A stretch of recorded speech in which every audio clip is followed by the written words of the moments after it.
दोस्तों, आज हम इस चर्चा में कुछ देवों का संशोधन करने वाले हैं जो महाराष्ट्र में ज्यादा पूजित होते हैं।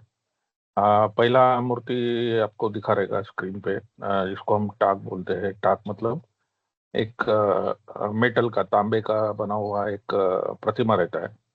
वो प्रतिमा भी, ये जो प्रतिमा मैंने दिखाया है, ये हमारे इधर एक देवता है। उनका नाम मसोबा है।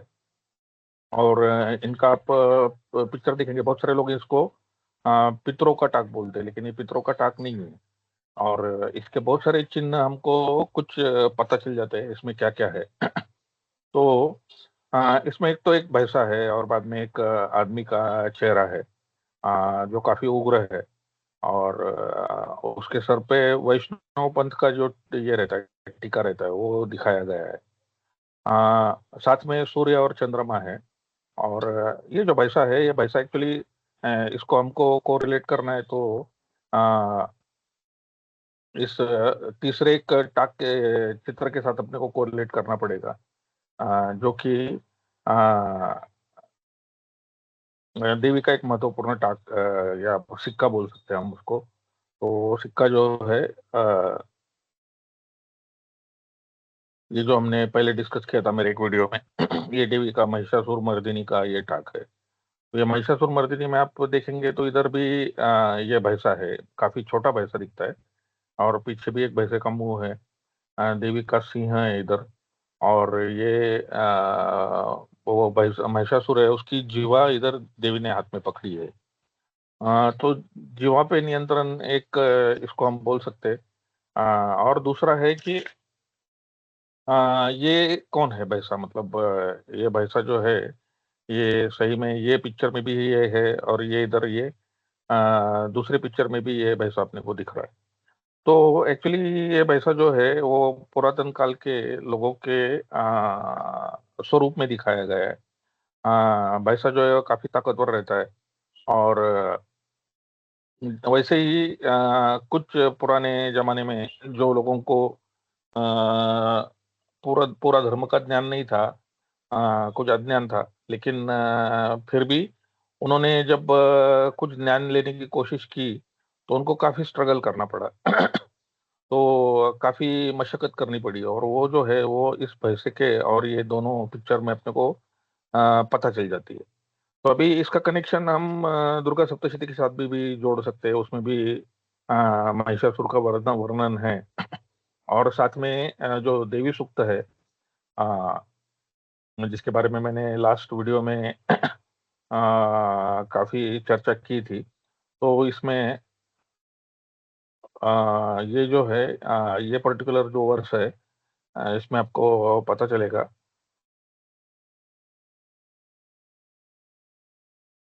ये जो वर्स है, इसमें देवी खुद क्या बोल रही है कि यम कामये तम कृणोमि तम उग्रम तम ब्रह्मांडम तम ऋषिम। तो देवी क्या बोल रही है कि मैं जब इच्छा करती हूँ, मैं ये इच्छा करती हूँ, तो मैं उसको उग्र मतलब शक्तिमान भी बना देती हूँ, तम ब्रह्मांडम मतलब तब उसको ब्रह्मा भी बना देती हूँ। तो ये जो है, ये जो है शिवा का जो ये बाद में इसमें महिषासुर के जगह पे शिवा समझा गया है। तो उसका रीजन क्या है कि Shiva was the first person who realise the Devi. Okay, ये पहला आदमी ऐसा है कि जिसको देवी का जो स्वरूप है, वो अंतर्ज्ञान उसको प्राप्त हुआ। ऐसा इसका मतलब है, क्योंकि ये दो चित्र है जो है, जो हमने अभी हम देख रहे थे।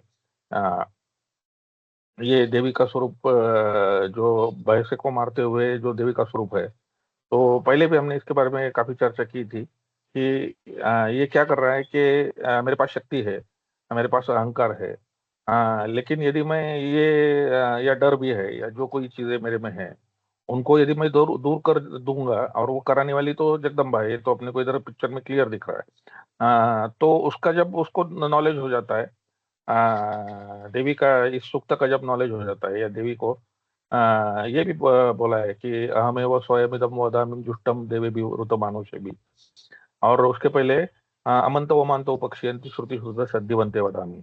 जो मुझे नहीं जानते, not accepting me, they will suffer decay और डिस्ट्रक्शन। सो हर एक आदमी को तो जीने की उम्मीद रहती है, और जब जीने की उम्मीद रहती है तो वो इस ज्ञान तक पहुंच जाता है।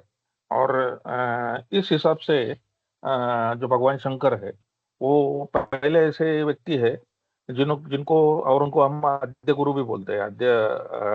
जो गुरु परंपरा है उसमें शिवा को आद्य गुरु बोला गया है। तो आद्य गुरु क्यों बोला गया है कि उनको पहले सबसे नॉलेज हो गया है इसका। तो शिव एक ब्रह्मा में से भी है, पर ब्रह्म में से शिव भी एक है। तो एक्चुअली ये दैत्य की पूजा नहीं है, एक्चुअली दैत्य का कन्वर्जन जो हुआ है, अच्छा आदमी में जो कन्वर्जन हुआ है उसकी पूजा की जा रही है इधर। और ये हमको एक खाली ये पिक्चर को देख के हमको इसके बारे में कुछ डायरेक्ट कंक्लूजन, या हम दैत्य की पूजा कर रहे हैं, या देवी ने किसी पुरुष को अपने जाल में फंसा दिया और उसको ये कर दिया, अ, हरा दिया, ऐसा कुछ बोलने जैसी ये चीजें नहीं है। हाँ, मतलब ये है कि वो आदमी बुरा है, आदमी हमेशा बुरा रहता है, और उसको अच्छाई की तरफ अपने, आदमी बुरा रहता है मतलब आदमी खुद बुरा नहीं रहता है, उसका अंतरात्मा तो अच्छी रहती है, लेकिन उसमें बहुत सारी चीजों की वजह से, डर की वजह से, अहंकार की वजह से जो बुराई आ जाती है, उसको निकालना मतलब प्योर होना, और वो मतलब ब्रह्म जैसा हो जाना। तो ये इसमें दिखाया गया। तो पहला जो प्योर बन गया आदमी, जो जिसमें कोई दोष नहीं था। शिवम मतलब क्या है कि परम पवित्र, शिवम का जो लेटर ऑन मीनिंग है उसमें परम पवित्र बोला गया है। तो वो देवी की कृपा से वो परम पवित्र हुए, ऐसा इसका ये दो चित्रों का मीनिंग है। इस चित्र में आप देख सकते हैं इधर चांद और सूर्य भी है, मतलब ये जितने दिन पृथ्वी रहने वाली है, ये सूर्य और चांद रहने वाले हैं। तब तक इनका प्रचार ये होने वाला है, तब तक ये रहने वाले हैं, ऐसा इसमें बोला गया है।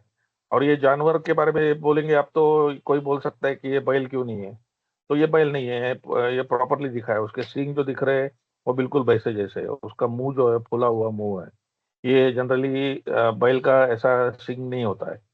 आ, उसके पैर भी देखेंगे तो ये पैर जो रहते हैं वो जंगली भैंसे जैसे पैर है।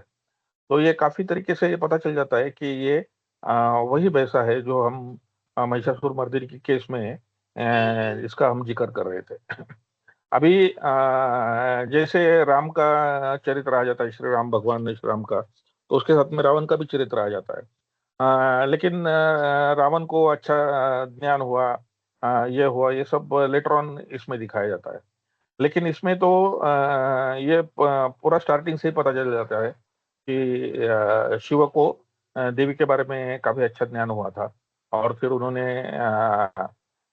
जो ज्ञान है उसको, पर ब्रह्म को स्वीकार किया उन्होंने, देवी के अस्तित्व, सुप्रीमसी को, या उसकी श्रेष्ठत्व को उन्होंने स्वीकार किया। उसके साथ उसके अनुसार चलने लग गए। इसलिए शिव का ये पिक्चर या ये हमारे इधर पूजा जाता है। इसमें ये दैत्य की पूजा है ऐसा समझना बिल्कुल गलत है। या इसकी तरफ इसकी वजह से हम कुछ लोगों की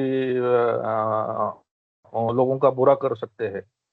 ये भी एक गलत धारणा है, क्योंकि इसमें ये खुद प्योर हो गए, तो ये खुद क्या किसका बुरा करेंगे, ये बुरा करने के चांस तो बहुत कम है।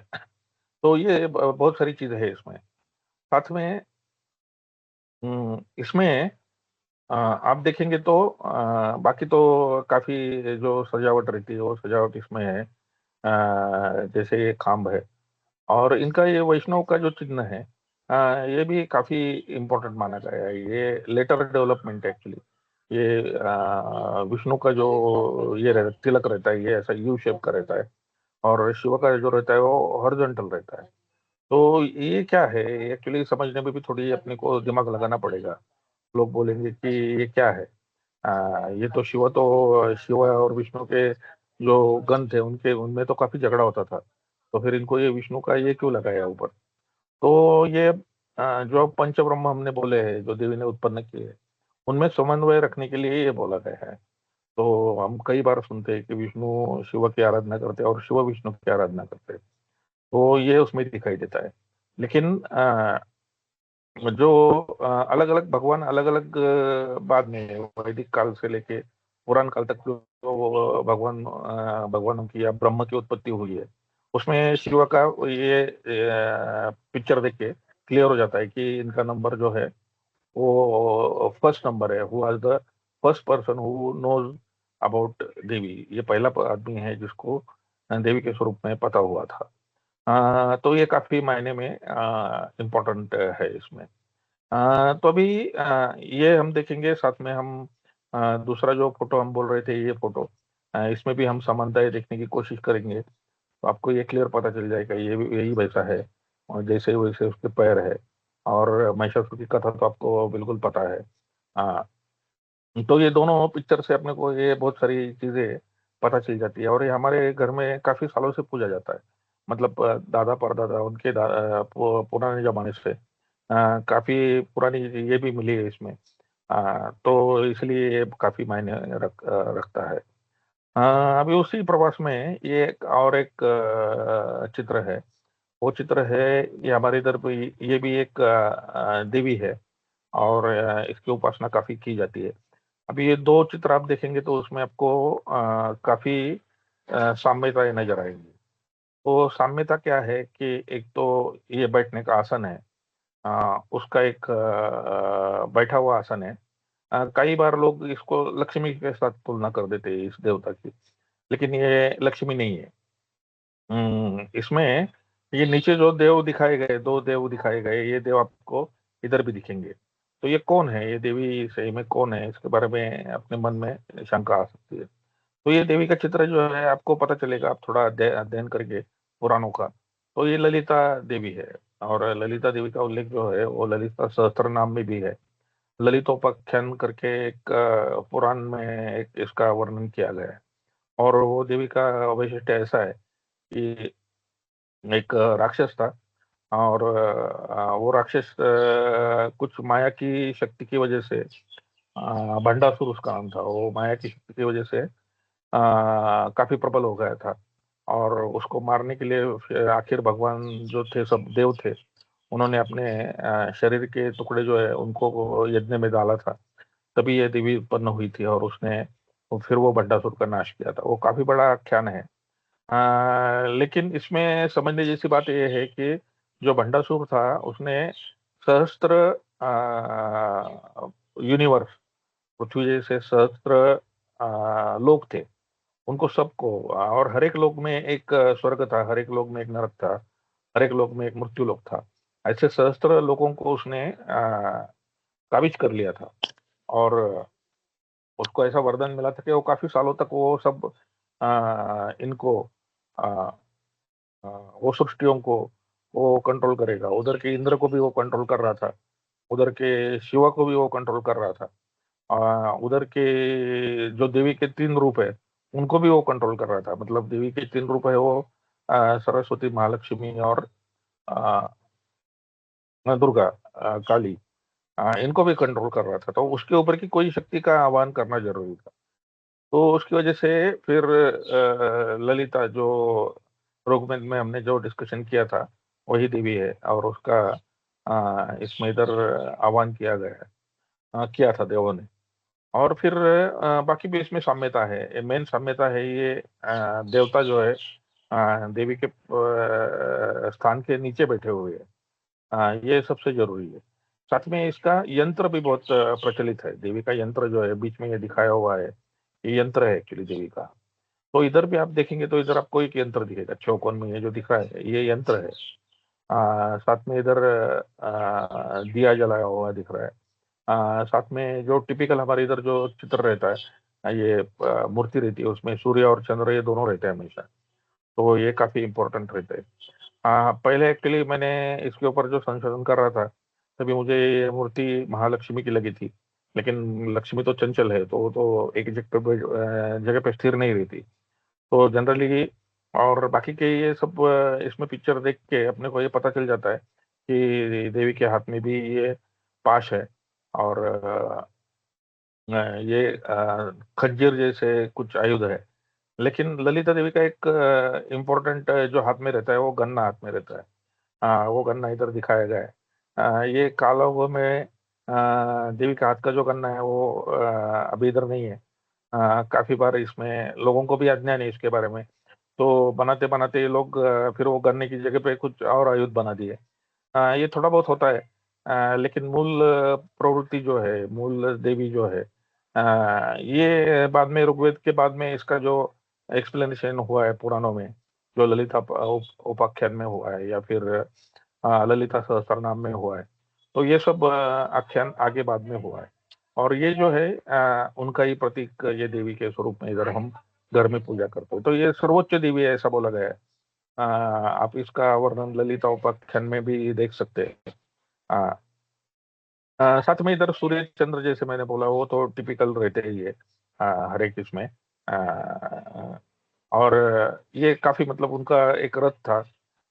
रथ पे वो विद्यमान थी और सब देवता उधर घिरे थे। यंत्र का भी काफी महत्व है। यंत्र है उसमें, सब दिशाएं लगाई जाती है, 360 डिग्रीज रहता है ये। और हर एक कोने पे उस दिशा का जो देवता है वो देवता रहता है। मुख्य द्वार पे गणपति रहते हैं। तो ये पूरा जो ब्रह्मांड का ज्ञान है वो प्राप्त करने के लिए पहले गणपति का दर्शन लेके ही ये यंत्र में प्रवेश किया जाता है। ये काफी सुंदर मतलब कनेक्शन है जो ललिता का हमारा इसके साथ है। ये घर में जो पूजी जाती है। तो ये एक काफी सोचने वाला एक चीज है। लक्ष्मी के साथ में इसको कंपेयर करना थोड़ा सा गलत हो सकता है। और एक देवी हमारे इधर पूजी जाती है और उसके बारे में हम इधर देखेंगे। ये हमारी ग्राम देवता है, मतलब जो गांव का रक्षण करती है। अभी ये जो देवता है एक्चुअली, इनका कनेक्शन जो है वो थोड़ा जो भैरव बोलते हैं हम, भैरव। हाँ, तो आपको वो भैरव भी मिल सकते हैं। वो कौन है भैरव, उनका भी मैं थोड़ा सा वर्णन इधर करता हूँ। वो वो जो मूर्ति है वो भी हम देखेंगे। मेरे ब्लॉग पे ही वो मूर्ति है। और सॉरी, उनका जो हमारे इधर चांदी का ये रहता है। तो इसके बारे में हम थोड़ा सा देखेंगे। मैंने ये पहले एक बनाया था। आ, तो उसमें अपने को इसके थोड़ा ब्यौरा मिल सकता है। मैं उनका फोटो थोड़ा ओपन करने की कोशिश कर रहा हूँ। आ,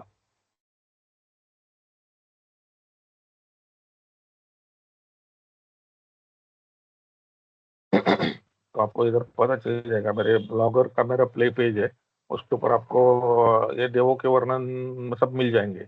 उसमें एक्चुअली मैंने ये जो देवी है इनको मैंने लक्ष्मी बोला था। लेकिन बाद में मैंने ये ऋग्वेद का उल्लेख किया मैंने। लेकिन ये देवी जो है वो सही में तो पराम्बा या जिसको हम ये बोल सकते हैं, ललिता देवी है। और बाद में फिर ये जो हम ग्राम देवता जो बोल रहे हैं उनका कनेक्शन ये देव के साथ है। ये एक्चुअली ये जो है भैरवनाथ है, जिनको हम काशी के भैरव जो है वो भी हम बोलते हैं। तो इनका काफी चीजें इसमें देखने जैसी है। ये तो इनके साथ एक तो घोड़े पे सवार रहते हैं, उनके हाथ में सर्प रहता है या पैर के आसपास सर्प रहता है। तो ये रिप्रेजेंट क्या करता है कि ये डरने वाले नहीं है।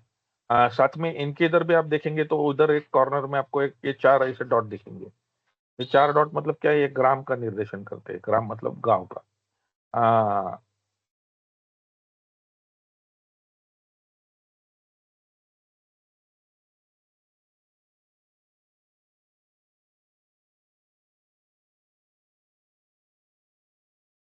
आ, तो आप इनको ठीक से देखेंगे तो इसमें सूरज चंद्रमा तो आपको दिख रहे हैं बराबर इधर। ये सर्प है उनके हाथ में। घोड़े के ऊपर सवार है और इधर ये पांच चीजें हैं। ये पांच चीजें क्या है, तो ये पांच डॉट है। ये हमने लास्ट इसमें भी देखा था। ये पंच ब्रह्म है। फिर पंच ब्रह्म मतलब जो आप घर में ये जो भैरव है किसकी ये कर रहे हैं, प्रोटेक्शन कर रहे हैं, किसको ये कर रहे हैं। तो ये पंच ब्रह्म को प्रोटेक्ट कर रही है। पांच डॉट जो दिख रहे हैं आपको ये पंच ब्रह्म है।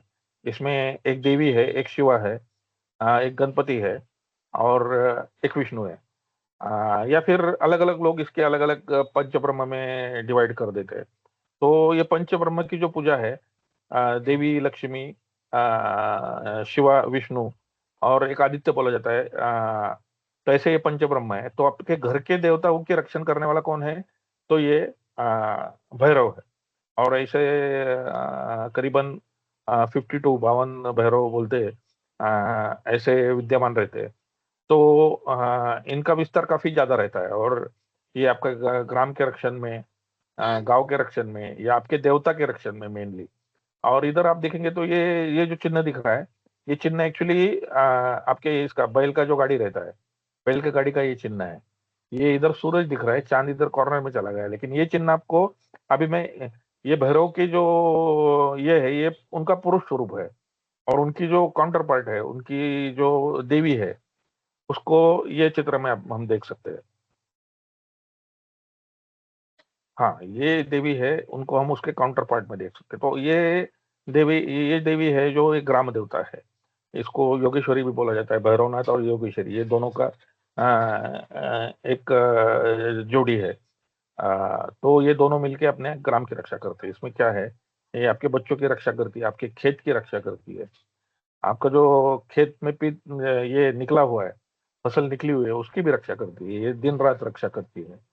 और जो मैंने आपको बोला था, वो जो ये चिन्ह दिख रहा है, ये बैलगाड़ी का चिन्ह है।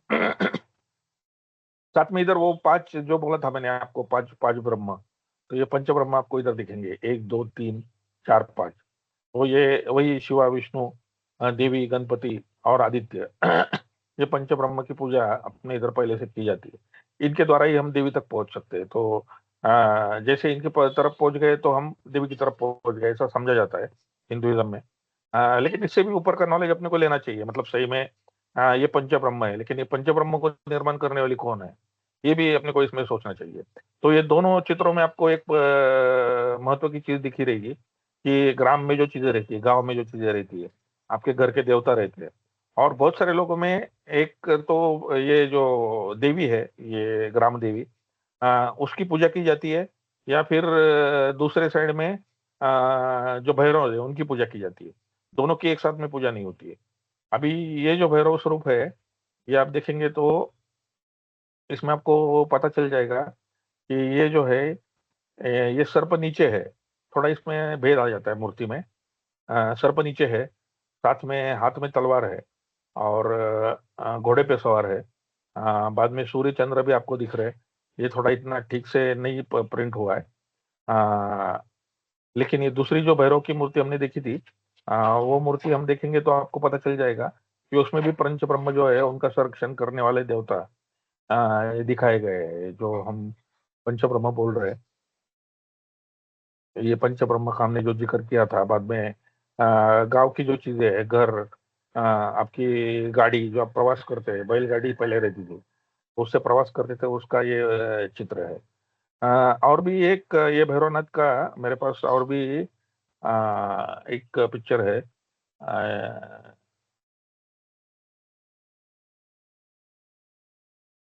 तो इसमें आपको पता चलेगा,